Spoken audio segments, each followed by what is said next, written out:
আমি কি করবো, আমার কোনো ই নাই। আমার এই আশেপাশে যারা ছিল তারা আইসে আগুন টাগুন নিবে আইসে, তারপরে ফায়ার সার্ভিস আইসে। কেস কালেকশন হয়ে আমাদের সাথে এখন ভাইবার কোনোটাই তো পারতেছি না। এখন শেষ চিকিৎসা হলো ঘর পোড়ানি।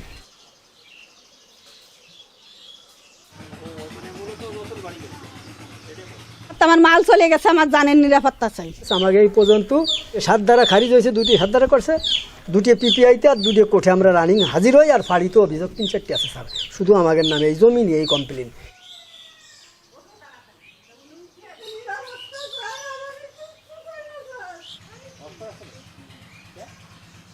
আমি কাট আউট খুলে রাখছি, আমার মাল জিনিস ঘরে বলে আমি কারেন্ট সেফ রাখছি।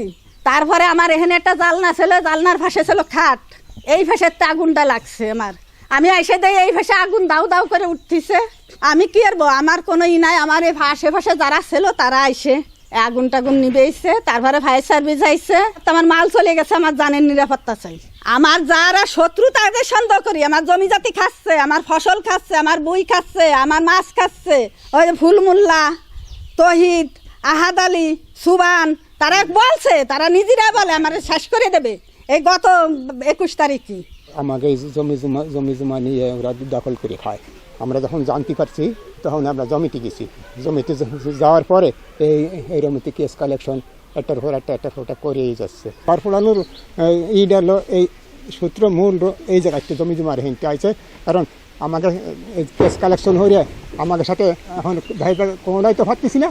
এখন শেষ চিকিৎসা হলো ঘর পোড়ানি। কালকে বাড়িই ছিলাম না, আমি ছিলাম আমার এই গরুর ঘরেতে। তো যখন চিল্লে শুনি আমি সজাগ হই, উঠিয়ে আসি ওই ঘাটে দেখি অনেক লোক। এর ভিতরে যে শাহিন মোল্লা একটা বালতি নিয়ে আগুন ওই দেখে, কিন্তু একটা বালতি নিয়েই মশা হেঁটে পরে 20 মিনিট পরে আবার গেছে। এই পর্যন্ত আমি দেখছি। এবং আমি যাইয়ে 20টা বালতি আমি কলের থেকে চাবিয়ে আমি ভরিয়ে দিছি।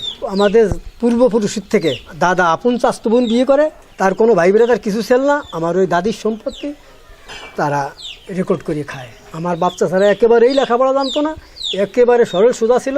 তারা যখন বেচতে গেছে তখন আমার বাপ দাদার নাম তারা দেখতে পাই, সম্পত্তি দিতকে। তখন আমরা কাগজপাতি উঠোই আমরা টের পাই। তখন আমরা জমি খাইতে যাই। তখন এই হলো শত্রু, কিছু জমি খাইছি আমরা। আমাকে এই পর্যন্ত 7 ধারা খারিজ হয়েছে, 2টি 7 ধারা করছে, 2টি পিপিআইতে আর 2টি কোর্টে আমরা রানিং হাজির হই। আর ফাড়িতে অভিযোগ 3-4টি আছে স্যার, শুধু আমাদের নামে এই জমি নিয়ে এই কমপ্লেন। এই যে কেসের পর কেস দিচ্ছে, আমার ধারণা তারাই আগুন দিয়েছে, এতে কোনো সন্দেহ আমি মনে করিনি। গতকালকে ভোর সকালে অনুমান 5টার দিকে মেরিক উপনাথপুর এলাকায় ঘর পড়ে যায়। এটা কিভাবে পড়ে যায় এখনো নির্ণয় করা হয় না। ওখানে ফায়ার সার্ভিসের লোকজন আসছিল, ওনারা নেবাইছেন। আমরা ওনাদের সাথে যোগাযোগ রক্ষা করে আসছি যে কিভাবে ওনারা একটা ওপিনিয়ন দিবে কিভাবে ঘরটা পড়ে গেল।